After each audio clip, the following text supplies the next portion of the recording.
ശ്രീ റജിയാണ് ആലപ്പുഴയിൽ നിന്ന്. ശ്രീ റജി, താങ്കൾക്ക് ഈ വിഷയത്തിൽ എന്താണ് പറയാനുള്ളത്? എനിക്ക് പറയാനുള്ളത്, ലോക പോലീസാണ് അമേരിക്കൻ പട്ടാളം, ഇന്റലിജൻസ് എന്നൊക്കെ പഠിച്ചു വച്ചിരിക്കുന്ന നമുക്ക്. അപ്പൊ ലോക നേതാക്കളില് ഈ തോന്നിയവാസത്തിന്റെ ഉറവിടമായി മാറുന്ന ആൾ രൂപത്തിനെയൊക്കെ വെടിവെക്കുക എന്നുള്ളത് നമുക്ക് അതൊക്കെ ചിലപ്പോൾ അംഗീകരിക്കേണ്ടി വരും. കാര്യം ഒരു ലോക സമൂഹത്തിന് മുഴുവൻ ദോഷം ഉണ്ടാക്കുന്ന ഒരു വ്യക്തിയാണ്. നമ്മുടെ രാജ്യത്ത് പോലും ഭരണാധികാരികളെ ഒരു ആയുസ് കാലം മുഴുവൻ പിന്തുടർന്ന് നശിപ്പിച്ച ചരിത്രങ്ങൾ നമുക്കുള്ളതാണ്.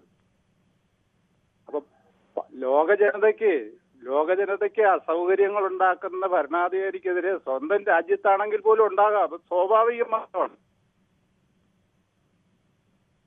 ആരെങ്കിലും വെടിവെച്ച് കൊല്ലുന്നതിനൊന്നും നമുക്ക് ഒരു താല്പര്യമുള്ളത്. പക്ഷെ ലോകത്തിന് സമാധാനത്തിന് ഭംഗം വന്ന ആരാണെങ്കിലും അത് സ്വാഭാവിക സംഭവം ഉണ്ടായി മാറുന്നതാണ്. താങ്കൾ പറയുന്നത് സ്വാഭാവികമായും വെടിവെച്ച് വന്നാൽ പോലും ആളുകൾ പിന്തുണയ്ക്കും, അങ്ങനെ ആഗ്രഹിക്കുന്നതാണോ? പ്രതികരിക്കുമല്ലോ. ശരി. ലോക സമാധാനത്തിന് ദോഷം വരുന്ന ഏത് വ്യക്തിയാണെന്ന് പറഞ്ഞാലും പ്രതികരിക്കും. ചില കൊല്ലണം നോക്കുന്ന ആൾ ഒരു ആയുഷ്കാലം മുഴുവൻ പിന്തുടർന്ന് ചിലപ്പോൾ നശിപ്പിച്ചു കളയും. ശരി, ഓക്കെ. ശരി. ശ്രീ അബ്ദുൽ ഗഫൂറാണ്, ചിറ്റൂരിൽ നിന്നാണ്. ശ്രീ അബ്ദുൽ ഗഫൂർ, താങ്കൾക്ക് എന്ത് തോന്നുന്നു? ഇങ്ങനെ അമേരിക്കയിൽ നിന്ന് വരുന്ന ഈ സംഭവങ്ങൾ, ഈ വാർത്തകളൊക്കെ വായിക്കുമ്പോൾ കേൾക്കുമ്പോൾ എന്താണ് തോന്നുന്നത്?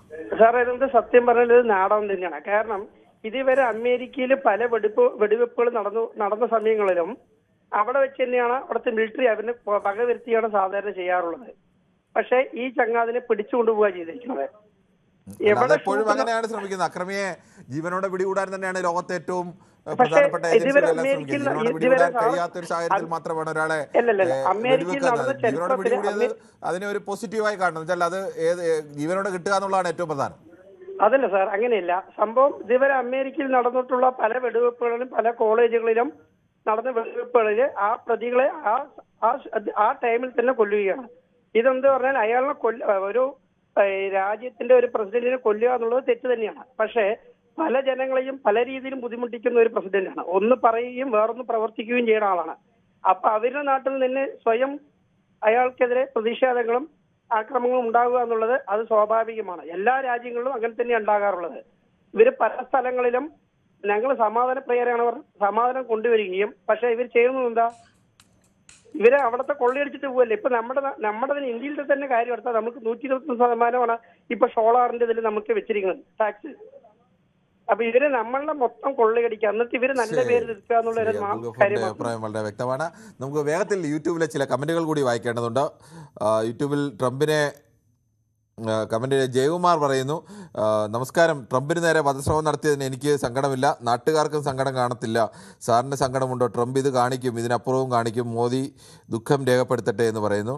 കേരളത്തിലൊരു നാടകം നടന്നു, വടകര പെടലി നാടകം എന്നൊക്കെ പ്രമോദാണ് പറയുന്നത്. അതും ഇതുമായിട്ട് എന്താണ് ബന്ധമെന്ന് എനിക്കറിയില്ല. വീണ്ടും നമസ്കാരം മുരളീധരൻ നായർ ഒക്കെ പറയുന്നു. അവർ രണ്ടുപേരും തെറ്റ് പറയുമ്പോൾ തിരുത്താറുള്ള ആങ്കർ വൈറ്റ് ഹൗസിലാണ് സംഭവം എന്ന് പറഞ്ഞിട്ട് തിരുത്തിയില്ല. അത് ശ്രീ മോഹനൻ, അത് ഞാൻ ചൂണ്ടിക്കാണിച്ചിരുന്നു. അതിനകത്ത് ഈ വൈറ്റ് ഹൗസ് എന്ന് ഉദ്ദേശിച്ചത് വൈറ്റ് ഹൗസിനുള്ളിൽ നടന്നതാണോ അതോ വൈറ്റ് ഹൗസ് ഈ പ്രസിഡന്റ് നേരെ നടന്നപ്പോൾ അത് വൈറ്റ് ഹൗസ് എന്നുള്ള ഉദ്ദേശത്തിൽ പറഞ്ഞാണോ എന്ന് എനിക്കും പെട്ടെന്ന് തിരിഞ്ഞില്ല. പിന്നീട് ഞാൻ ആ വിവരം പറഞ്ഞിരുന്നു. വൈറ്റ് ഹൗസ് എന്ന് ഉദ്ദേശിച്ചത് ചിലപ്പോൾ ഒരാൾ വൈറ്റ് ഹൗസിൽ സംഭവം നടന്ന സ്ഥലം എന്ന രീതിയിലായിരിക്കത്തില്ല, പ്രസിഡൻ്റൊക്കെ ഇരിക്കുന്ന ആ ഒരു അർത്ഥത്തിലായിരിക്കും പറഞ്ഞത്. അതുകൊണ്ട് എനിക്കും അത് പെട്ടെന്ന് ആ കാര്യം കേട്ടപ്പോൾ മനസ്സിലായില്ല. അങ്ങനെ തിരുത്തിയില്ല എന്ന് താങ്കൾക്ക് പരാതി ഉണ്ടെങ്കിൽ അതുകൊണ്ടാണ് ഞാനത് പറഞ്ഞത്. ഞാനത് ഏത് ഹിൽട്ടൺ ഹോട്ടലിലായിരുന്നു എന്ന് വ്യക്തമായി പിന്നീട് പറഞ്ഞിരുന്നു. ഗോപകുമാറിൻ്റെ അഭിപ്രായത്തോട് പൂർണ്ണമായും യോജിക്കുന്നുവെന്ന് സദാശിവൻ നായർ പറയുന്നു. ഇന്ത്യ നരകമെന്ന് പറഞ്ഞിട്ട് അമേരിക്ക നരകമായല്ലോ എന്ന് അരുൺ കണ്ണൻ ചോദിക്കുക. അതൊരു ശരിയാണ്.